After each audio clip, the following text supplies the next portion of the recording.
Radio Rahim here with Roy Jones Jr. You know, Roy, I came up watching you. The first time I saw you was in Wild Card Gym, actually, in Hollywood. You would come in and cause all kind of trouble with James Toney walking into his gym, you know, talking the way you do.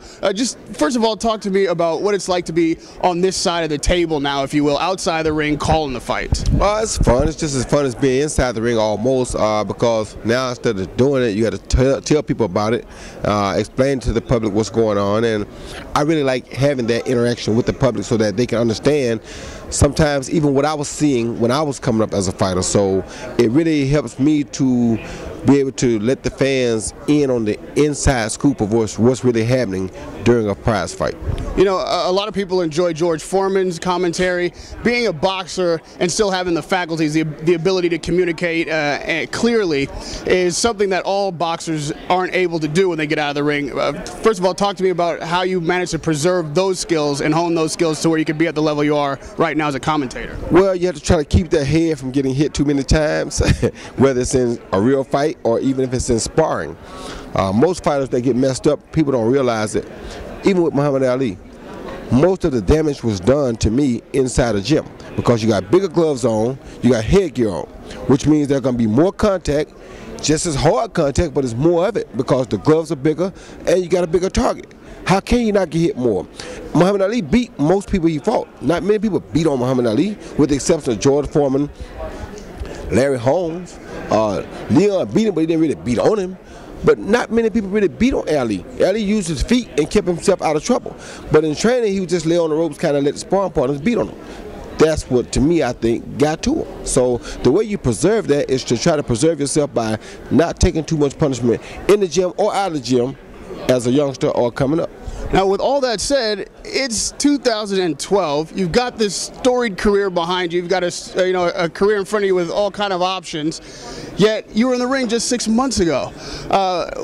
What is it that keeps you getting in the gym, doing that sparring, and then still getting in the ring at this point in your life? The fact that you love the sport, you know you got a gift that God gave you, and that you always can change the world or the way the world thinks with your actions or with the powers that God gave you. So I always can change the way the world see things with the power God gave me. I mean, if you think about it, and he's a rival, but look at what Bernard Hopkins does at 45, 46 years old. He's still competing with the young guys at that age. So what that tells people that think it's over with is that it's not over until God says it's over. Not because people think it ought to be over. Not until God says it's over, is it over. Now we're looking at a fourth fight between Manny Pacquiao and Juan Marquez. You mentioned Bernard Hopkins.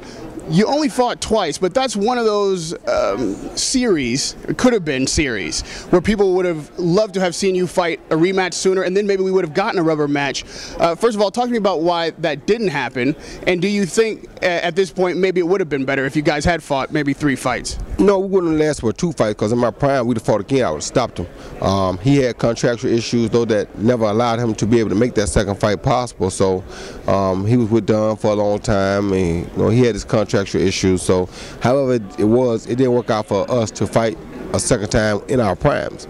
Had we did it, I think I would have stopped him the second time. We wouldn't have to fight a third time, and I think that's how that would have went. However, me and Tarver fought 3 times, and we still sometimes wonder we may fight again. We never know. So I mean, it still could happen. Now, you mentioned Tarver.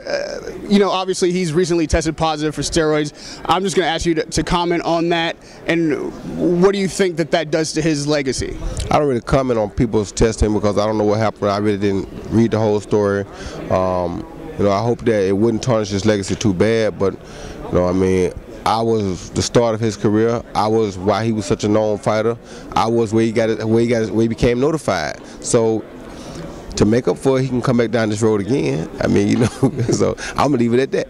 Now, you guys did fight 3 times, and you're right. He's one of the only, I think maybe the only person who fought 3 times because he only had rematches being so successful.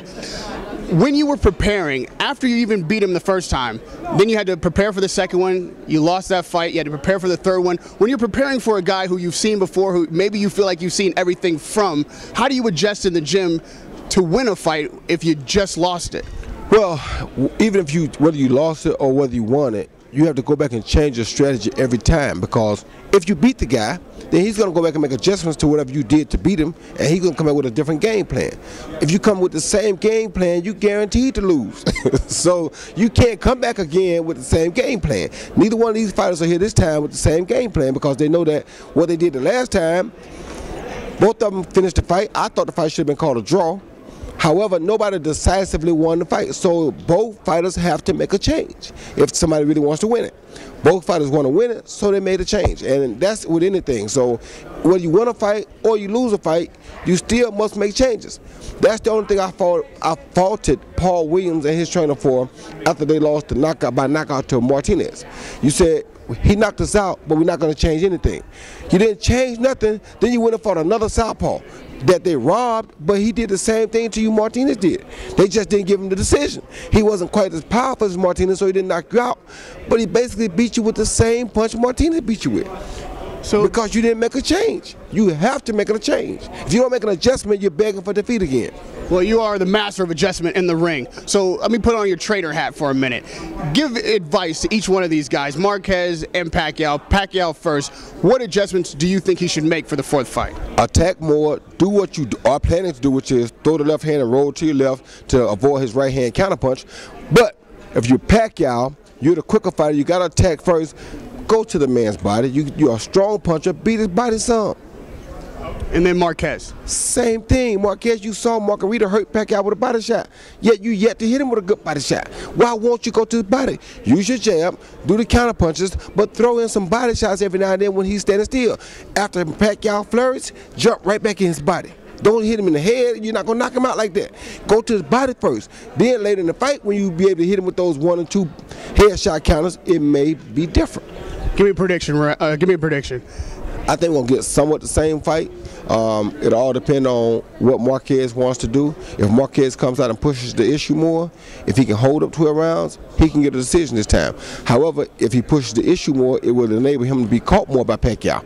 Pacquiao put him down 3 times in the first fight, so we know Pacquiao is the stronger puncher. If Pacquiao can catch him between some of those counters, I think Pacquiao can win the fight by knockout. And lastly, Roy, 2013 is coming up. Not only are you obviously a student, but a master of the sport. You've been sitting ringside now. Who's the name we should look for in 2013? Keep your eyes on Adrian Bronner, Nonito Donaire, the kid from Kazakhstan, the middleweight champ. What's his name? I forget his name. Him, Andre Ward, and keep your eyes open for my man I'm bringing back, Paul Spadafore, the Pittsburgh kid. Pittsburgh kid. Roy Jones Jr. Gennady Golovkin, that's him. Keep your eyes open for Gennady Golovkin too. Roy Jones Jr. with Radio Rahim. It's an honor and a pleasure, sir. I really appreciate the time. Thank you, brother. Thank you.